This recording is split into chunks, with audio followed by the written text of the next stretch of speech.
Por si las moscas, vamos a conmemorar un año más de la Revolución Mexicana. Hablando de la perspectiva feminista sobre la Revolución Mexicana, me acompaña la historiadora Gabriela Cano. Gabriela, muchísimas gracias por estar aquí.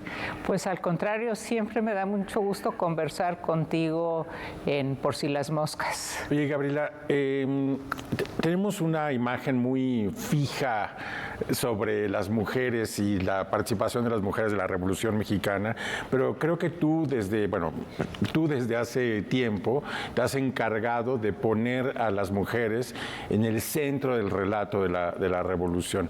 ¿Por qué crees que es importante hacer esto? Pues me dio mucho gusto que tu programa se llama Una perspectiva feminista de la Revolución Mexicana, porque de otro modo el trabajo que yo he venido haciendo, que es, pues se vuelve muy difícil de dimensionar, de valorar su experiencia. Si solo hacemos las mujeres en la Revolución Mexicana, se vuelve como un relato secundario. En cambio, si lo pones como esto es una historia feminista de la Revolución Mexicana, quiere decir que vas a preguntarte, a poner en duda, a cuestionar los fundamentos de nuestra mirada a la Revolución Mexicana. Las imágenes, los estereotipos, las ideas que se vienen repitiendo una y otra vez sobre las mujeres y los hombres en la Revolución Mexicana. Y en uno de tus artículos es muy claro esto que dices sobre los estereotipos, hablando de la Adelita o las Adelitas, ¿no? Cuéntanos un poco la historia de las Adelitas. Pues sí, muchas veces se asocia a las mujeres en la Revolución Mexicana con que son las Adelitas. A mí me irrita mucho esta imagen de, la Adelita y las Adelitas, porque esta imagen que se construyó, bueno, está el corrido, sabemos, claro, ¿no? La Adelita que seguía al sargento y que además de ser bonita era no sé qué. Era valiente. Era valiente. Sí. Y esta es una imagen que sexualiza a las mujeres que participaron en la Revolución Mexicana desde una mirada masculina y machista.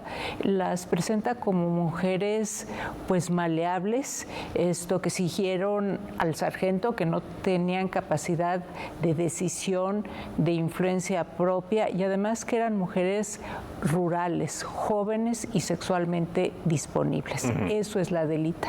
Es una imagen, diríamos hoy con el lenguaje de nuestro tiempo, racista y clasista, por no decir sexista.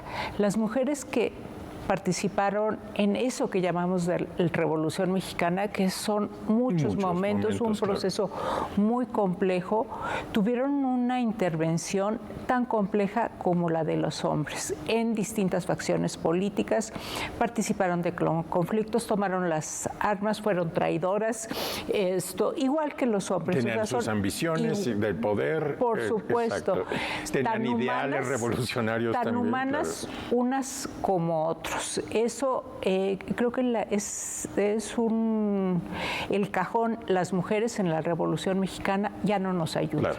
Tenemos que ir más hacia esta perspectiva feminista de las mujeres en la Revolución Mexicana. Cuestionarnos a nosotros mismos, como dices, nuestra perspectiva. El sujeto histórico, ¿no? Y el sujeto histórico. Si no es solo, aunque también no es solo la historia del feminismo en la Revolución Mexicana, sí es una parte, digamos, los congresos feministas de Yucatán, eso, Hermila Galindo, el constitucionalismo, eso es una parte, pero pensando en el 20 de noviembre, en el llamamiento al levantamiento armado que hizo Francisco I. Madero para que nos encontráramos el 20 de noviembre en contra del gobierno de Porfirio Díaz, un levantamiento sí por las armas, pero rápido, que no fuera sanguinario, cosa que no sucedió. La Revolución Mexicana fue una matazón espantosa. Entonces sí, con la perspectiva feminista lo que estamos haciendo es replantearnos las historias, los relatos, quiénes son los protagonistas, cuáles son los estereotipos que estamos reproduciendo al contar la historia de la Revolución Mexicana. Bueno, ya que tocaste a Madero, ¿hay mujeres maderistas que participaron creo que en ese momento? En esto de dejar de lado este cajón tan grande y tan diverso como es las mujeres en la Revolución Mexicana, hay que distinguir por regiones, por facciones políticas. Es obvio, pero no lo hacíamos con la Revolución Mexicana, como que todas iban ahí como si fueran una misma identidad política, una misma región. Y las mujeres que siguieron a Francisco I. Madero el 20 de noviembre, pues tenían una formación liberal, se habían educado en las escuelas del Porfiriato.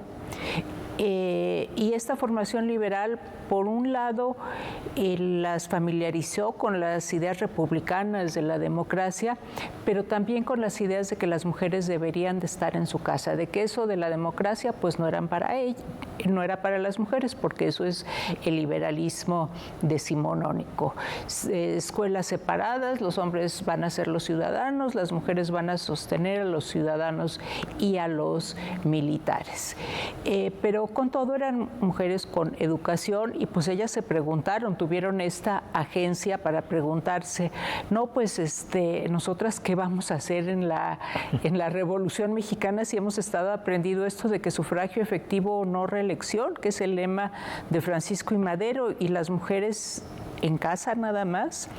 Y aquí, bueno, pues está el caso más conocido de Sara Pérez de Madero, que es un personaje muy, muy importante. Digamos, el estereotipo la ha puesto ahí como la esposa fiel y leal, pero pues ella tenía una formación importante, una educación, había estado en Estados Unidos formándose, sí, igual que Madero, en una familia de la élite. Y yo llegué a ella porque hace ya muchos años estudié a Elena Arizmendi.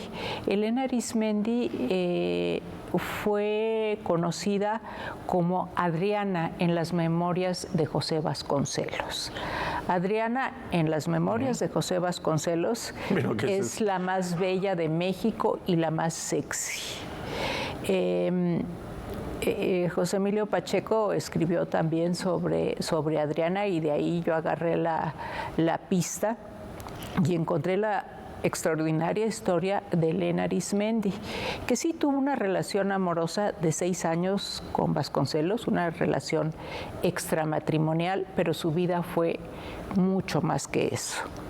Fue la fundadora de la Cruz Blanca Neutral, una asociación filantrópica en la que también participó Sara Madero, para atender a los heridos de guerra de los dos lados de la Revolución Mexicana. ¿Qué pasaba con la Cruz Roja? La Cruz Roja en México era una cosa rarísima, extraordinaria. Era un brazo del Ejército Federal, no era una asociación neutral como la Cruz Roja Internacional, pues, sino en México dependía del secretario de Guerra y Marina. Entonces la Cruz Roja pues atendía a los militares y además estaba recién fundada. Elena Arizmendi, que tenía un mundo, una audacia, en ese momento estaba estudiando en San Antonio, Texas, y ahí conoció a Sara Madero. Porque Francisco I. Madero, después de que no se le reconoció el triunfo en las elecciones, de que Porfirio Díaz pues lo apresó, se fue exiliado a Estados Unidos. En San Antonio, Elena estudiaba enfermería y se hizo amiga de Sara Madero y de los Madero. Entonces, por cierto, esto no es propiamente el tema, pero quien realmente tenía el contacto con la élite maderista era Elena Arizmendi y no José Vasconcelos. Pero bueno, esa es otra historia. Elena Arizmendi viene a México de San Antonio, no termina la carrera de enfermería, todavía no conocía a Vasconcelos, dice, lo mío es la causa maderista, es la Revolución Mexicana, me voy a México a fundar una asociación que es la Cruz Blanca Neutral, que ofrecería servicios médicos. Entonces convocó colectas para juntar dinero, convocó a los médicos, además de de muy atractiva, hay que decirlo. En una asamblea en la Escuela de Medicina, pues fue un exitazo. Todos los jóvenes estudiantes de medicina le seguían, sabía hablar en público, tenía un gran carisma y se formó la primera brigada de la Cruz Blanca que se fue a Ciudad Juárez. A Ciudad Juárez, donde se dio la batalla de Ciudad Juárez. Y ahí es donde empezaron a trabajar. Sí, a trabajar. Hay unas imágenes en Memorias de un Mexicano donde se ve que es la película de Toscano sobre la Revolución Mexicana. Hay unos segunditos donde Madero va a visitar lo que se llamaba un hospital de sangre y ahí sale un momento Elena Arizmendi en movimiento. Entonces, hospitales filantrópicos, pues para atender a los heridos que estaban realmente abandonados a su suerte. Esta visión épica de la Revolución Mexicana nos hace que nos olvidemos de ese sufrimiento, de ese dolor, de las mutilaciones, de los fallecimientos. La gente en Ciudad Juárez hablaba del mal olor de los cuerpos en descomposición. Entonces, bueno, esa es la Cruz Blanca neutral en su primer momento. Cuando Madero ya se vuelve presidente y presidente constitucional, la Cruz Blanca neutral se vuelve en la Cruz Blanca Mexicana, que es ya una organización filantrópica todavía, que ofrece servicios educativos, y algo muy interesante es que sus documentos constitutivos hablan de la Cruz Blanca Neutral como una organización feminista que ofrecerá educación a las mujeres para que puedan trabajar. Pues muy bien, o sea, es por ejemplo un ejemplo, digamos, de seguramente de miles de historias que hay ahí. Sí. Nos tenemos que ir a un corte, pero me gustaría regresar contigo para abordar otro tema que me fascinó, que es las mujeres zapatistas. Tienes otro artículo en donde hablas de ellas, pero también de la persona que en los años 40 compiló esas historias, y eso también nos habla como de las fuentes de las historias con perspectiva feminista. Regresamos contigo. Claro. No se vayan, regresamos en un momento.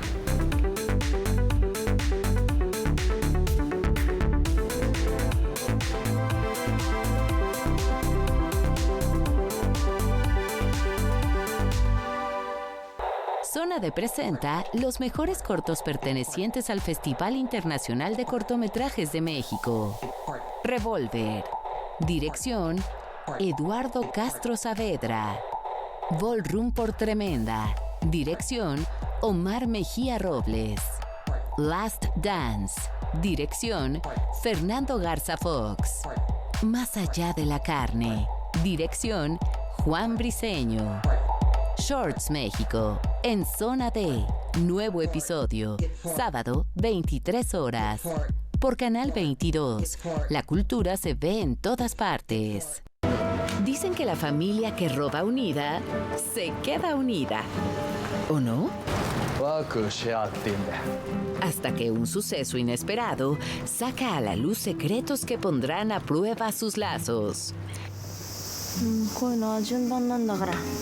Esta es una historia que te robará el corazón.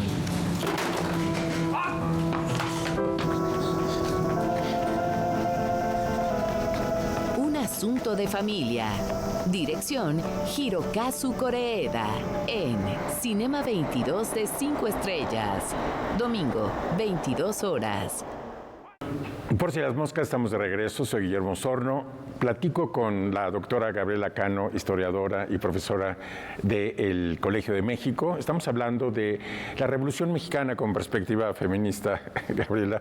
Y en el corte, antes del corte, perdón, te pedía que habláramos de otro aspecto que también has estudiado, tienes un artículo sobre eso, que es de las mujeres zapatistas y de aquella mujer suiza, Gertrude Duby, que en los años 40 hizo como un primer relato periodístico sobre estas mujeres y digamos eso en el 2024, cómo se lee y cómo se leen esas fuentes también de la historia feminista de la Revolución Mexicana.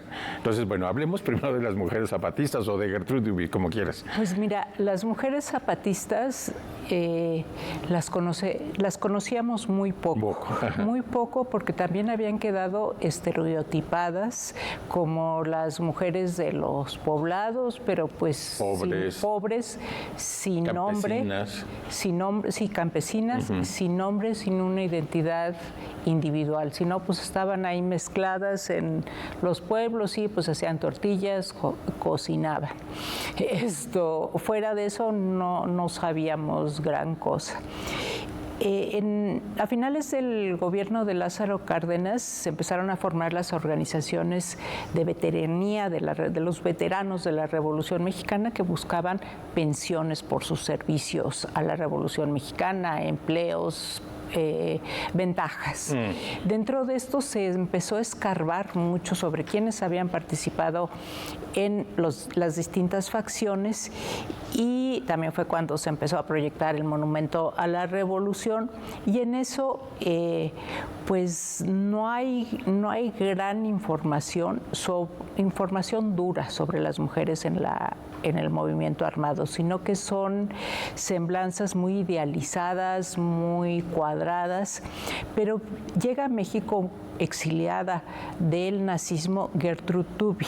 Gertrude Duby era una comunista perseguida por su actividad a lo largo de la Primera y Segunda Guerra Mundial. Había vivido en distintos países de Europa, llegó exiliada a Estados Unidos con la idea de reunir fondos para los exiliados en distintas partes del mundo y los luchadores que seguían en Europa. Las circunstancias la llevaron a venir a México y además ella tenía una visión del México rural, como el México de la Revolución Mexicana, de la emancipación, de la justicia social, muy exotizante. O sea, México era para esa generación de políticas y políticos europeos de izquierda como un Edén revolucionario. Sí. Vamos a México porque ahí sí está la mera neta de la Revolución Mexicana. Y bueno, Gertrude Duby llegó por tierra, tenía que vivir de algo. Era una mujer de 40 y tantos años, independiente, y se tenía que ganar la vida y a la vez tenía una avidez de conocer ese México revolucionario. Casi en película, lo que me estás diciendo. Se hizo de amigos aquí y allá. Tenía una excelente condición física hasta sus 90 y pico años, que falleció en San Cristóbal Las Casas, y dentro de sus búsquedas ella quería encontrar a las verdaderas revolucionarias y ella empieza con una preocupación política en ese México cardenista donde los grandes hombres están pues pidiendo sus pensiones, donde están en el poder, donde los grandes hombres que habían participado en la Revolución Mexicana, y ella se pregunta, bueno, ¿y dónde están las mujeres? Mueve contactos, encantos personales, todos sus recursos para empezar a entrevistar a mujeres rurales de la Revolución Mexicana en los estados de Morelos y Zapata. ¿Cómo le hace Gertrude Duby? Que pues su idioma original era el suizo, el dialecto suizo, el idioma suizo, sabía alemán, sabía francés, pero también había estado en la Guerra Civil Española, como toda esa generación. Y hace muchas entrevistas, que justo es lo que estoy trabajando. Estoy preparando también un libro completo sobre este material. Wow. Porque son apuntes más que algo ya elaborado, pero lo que me parece aquí muy importante es cómo estas mujeres le cuentan sus historias y cómo ven de dónde vienen y quiénes son. Pienso, por ejemplo, en una señora, en la señora Buenaventura García de Colima. Ella era de Cuautla, y le cuenta toda su historia de cómo era también nieta de un liberal. Había guardado el uniforme, un liberal que había peleado en la guerra de Reforma, y ella seguía en Morelos, y su papá y su abuelo eran de Morelos. Entonces ahí se hace una relación muy interesante entre la exiliada en México, luchadora antifascista, que había sido espía, que había sido perseguida, y las mujeres de la zapatistas que también se habían jugado el pellejo en la causa agrarista. Buenaventura, Venturita le decían, Buenaventura García de Colima había sido presa por las fuerzas militares de Pablo González. Pablo González fue el asesino intelectual de Zapata, fue el que armó toda la emboscada. Pero bueno, ya llevaba un tiempo en Morelos, y Buenaventura y otras mujeres se encargaban de llevar mensajes, como Gertrude Duby había llevado mensajes en Europa. Entonces identificaron mucho, y no llegó a publicar mucho Gertrude Duby porque el México posrevolucionario ya llegó a México en 42, en realidad ya después del gobierno de Lázaro Cárdenas la llevó por otro camino, la llevó a la selva lacandona, y ella lo que quería era más ese México indígena, alejado de la civilización. Pero en el camino esto fue como su primera experiencia de investigación, que fue rescatar estas historias de las mujeres que habían luchado con Emiliano Zapata. Y además Gertrude Duby tenía una fascinación por la piel morena, un poco, digamos, racista. Sí, bueno, en otros sentidos. En otro sentido, exotizante. Claro, la exaltación de ella era blanquísima, tenía ojos clarísimos, y le fascinaban las personas de ojos negros, como Zapata, como el jefe Emiliano le decía, y como la propia Buenaventura García de Colima. Entonces estas son historias periodísticas menudas, no son estas de los homenajes, pero que te van contando. Mira, las mujeres zapatistas en las canastas escondían las armas, porque sí, la Revolución Mexicana, decíamos, fue una guerra donde había que transportar armas, fusiles, pólvora en los dobladillos de las faldas, cosían la pólvora, y pues lo que pesa, y además para llevar mensajes había que caminar kilómetros y kilómetros, y no andaban con tenis, sí, andaban con guaraches descalzas o con zapatos. Incluso Carmen Cerdán, que ha sido tan, pues por un lado tan acartonada, ella, después del episodio en la Casa de Santa Clara en Puebla, luchó también en el zapatismo, tuvo simpatías zapatistas, y su hermano, todavía antes del asesinato de los hermanos Cerdán en Puebla, le envió a llevar mensajes y dinero a Francisco I. Madero cuando estaba en San Antonio. Entonces, bueno, las historias se van conjuntando, pero no en ese paquete de las mujeres en la Revolución Mexicana, sino pues buscando las redes, los contactos, las clases sociales y los conflictos. En otro de tus textos te preguntas por qué, si la independencia tiene como también, o sea, mujeres prominentes que sí están en el centro del relato independentista, en la revolución no. ¿A qué te respondes? Ahí lo que me respondo es que ya para el momento de la Revolución Mexicana como que se había establecido aún más pues la figura del padre y el marido como la autoridad principal, y son los que tienen el poder. Y además viene una idea muy importante para la Revolución Mexicana, que es el prejuicio de que las mujeres son más religiosas que los hombres, y entonces hay que dejarlas fuera. Por un lado, ¿por qué? Porque todas son beatas. Digo, también hay hombres religiosos, por cierto, hay curas, por cierto.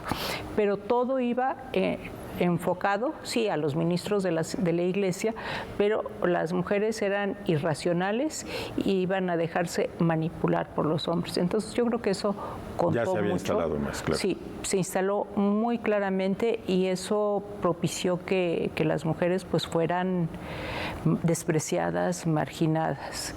En los debates del Congreso Constituyente se discute la pena de muerte. Y se discute, bueno, ¿a quiénes vamos a castigar con la pena de muerte? A los traidores a la patria y a los que hayan violado a una mujer. Eso finalmente no queda en la Constitución. A primera vista uno diría, ay no, pues qué progres, ¿no? Están pensando en la integridad de las mujeres. No, están pensando en el honor de sus maridos, claro. De sus maridos y de sus padres. Por eso, porque las mujeres son como pues, el botín de la guerra, el botín de la revolución. Entonces, si las mancillan a ellas, pues hay que castigarlos. Pues fascinante. Si hay alguna historiadora incipiente en nuestra audiencia, pues aquí tiene un filón historiográfico fantástico con los que nos has contado. Gabriela, te quiero agradecer muchísimo que hayas estado aquí en Por Si las Moscas. Un gusto platicar contigo, Guillermo. Y a nuestra audiencia decirle que nos vemos aquí el próximo sábado a las 7:30 Por Si las Moscas.